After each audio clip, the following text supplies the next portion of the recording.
À l'instar de ses enfants, Madonna est issue d'une famille nombreuse. La fratrie de 7 frères et sœurs vivait dans le Michigan.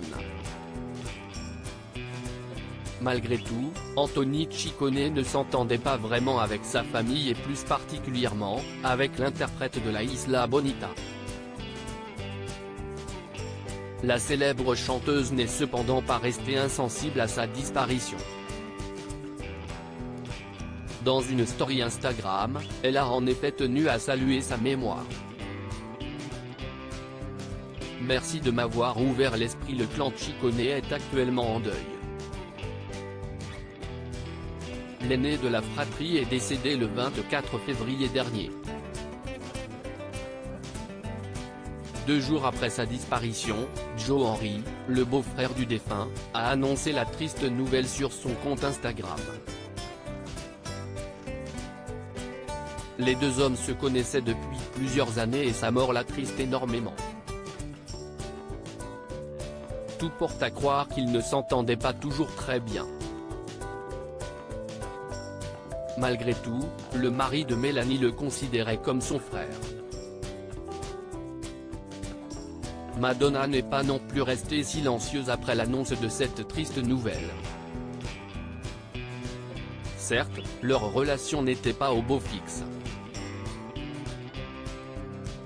Cependant, il est toujours difficile de perdre un être cher, un grand frère qui a sans doute appris beaucoup de choses et présenté des artistes de renom.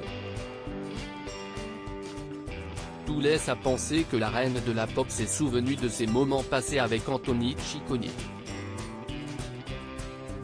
En légende d'un cliché souvenir, elle a écrit « Merci de m'avoir ouvert l'esprit et de m'avoir présenté à Charlie Parker, Miles Davis, Charles Bukowski, Richard Brotignan et Jack Kerouac. J'ai aussi appris le bouddhisme et le taoïsme grâce à toi.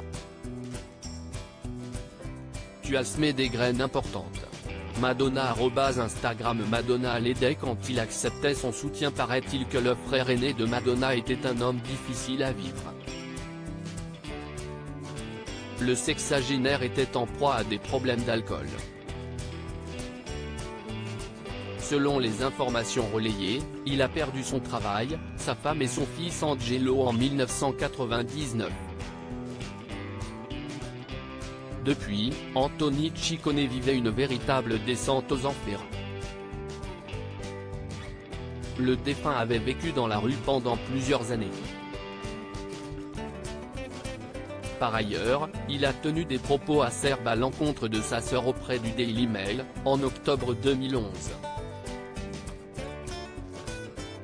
Je ne l'ai jamais aimée, elle ne m'a jamais aimé. On ne cesse de jamais aimer. Sa famille était pourtant présente pour lui quand il tentait de remonter la pente. La star américaine n'a pas fait exception. Elle lui a notamment rendu visite, avec d'autres membres du clan, dans un centre de désintoxication alors que sa santé se déclinait.